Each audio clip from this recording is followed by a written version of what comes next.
ఆడబిడ్డలతో రాలేదు, వేరుగా వచ్చి మన ఇంట్లోనే టీయో కాఫీ మన ఇంట్లోనే రాలే గుడికాడికి పనం పెట్టుకుంటాం. ఆ అమ్మని ఒప్పుకున్నాను నేను లేవని తల్లి మా గవర్నమెంట్ వస్తాను మీకు సిమెంట్ రోడ్ వేయించాను.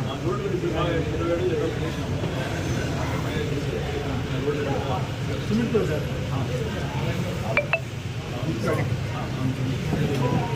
రోడ్ ఫ్యాషన్ నువ్వు కూడా ఫ్యాషన్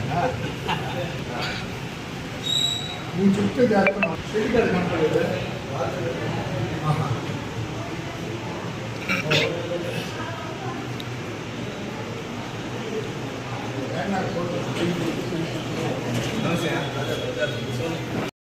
ప్రవేశిస్తున్నటువంటి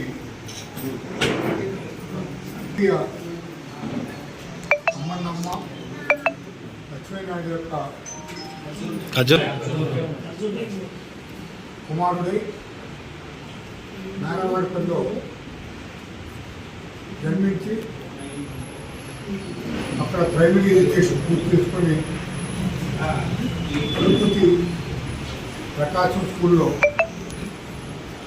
10th క్లాస్ వరకు పూర్తి చేసి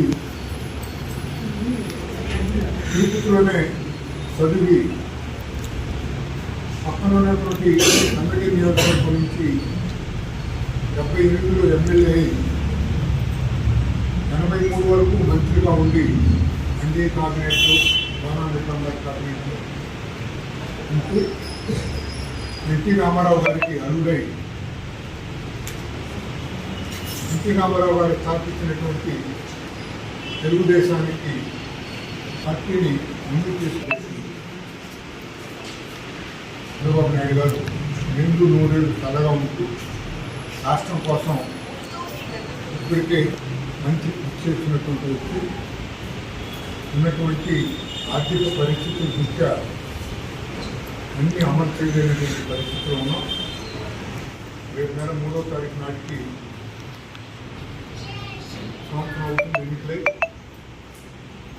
మనం ఎన్నికలు జూన్ 12న బాధ్యతలు తీసుకొని ముందుకెళ్తూ ఉంటే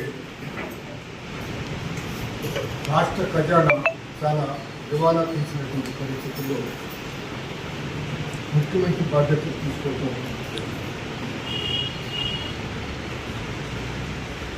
ఇక్కడనే కాదు, కేంద్రంలో కూడా స్వాతంత్రం వచ్చిన తర్వాత నుంచి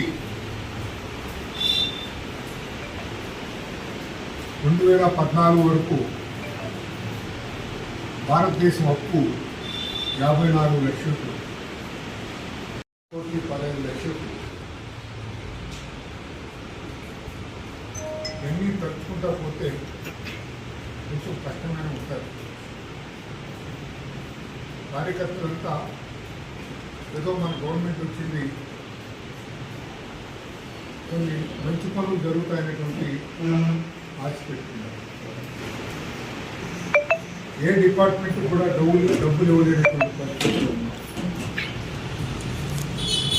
ఎన్నో ఎన్ఆర్ఈలో కొంచెం డబ్బులు ఇస్తే నియోజకవర్గానికి 20 కోట్లు 25 కోట్లు లెక్కన సంవత్సరానికి ఒక 50 కోట్లు గ్రామీణ ప్రాంతాల్లో రోడ్లు వేసేదానికి తప్ప మిగతా ఎక్కడ కూడా మనం డబ్బులు తక్కువ.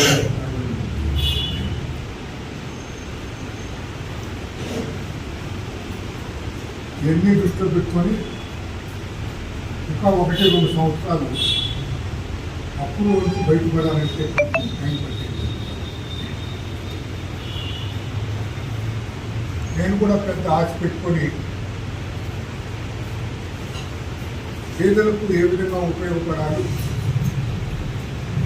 రాజపేట మున్సిపాలిటీని ఏ విధంగా ఆదర్శవంతంగా చేయాలనేటువంటి కలలు కన్నా ఈరోజు నేనున్నా కూడా ఏమి చేయలేనటువంటి పరిస్థితి లేదు. కేంద్రంలో కొన్ని తెలిసిన వాళ్ళు ఉన్నారు కాబట్టి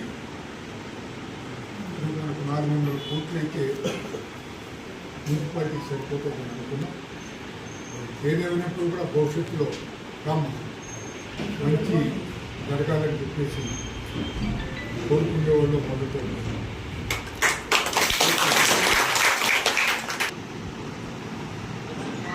నాకు నామూషి అనిపించింది. ప్రతి సంవత్సరం ఒక ఉత్సవం జరుగుతుంది దాతర.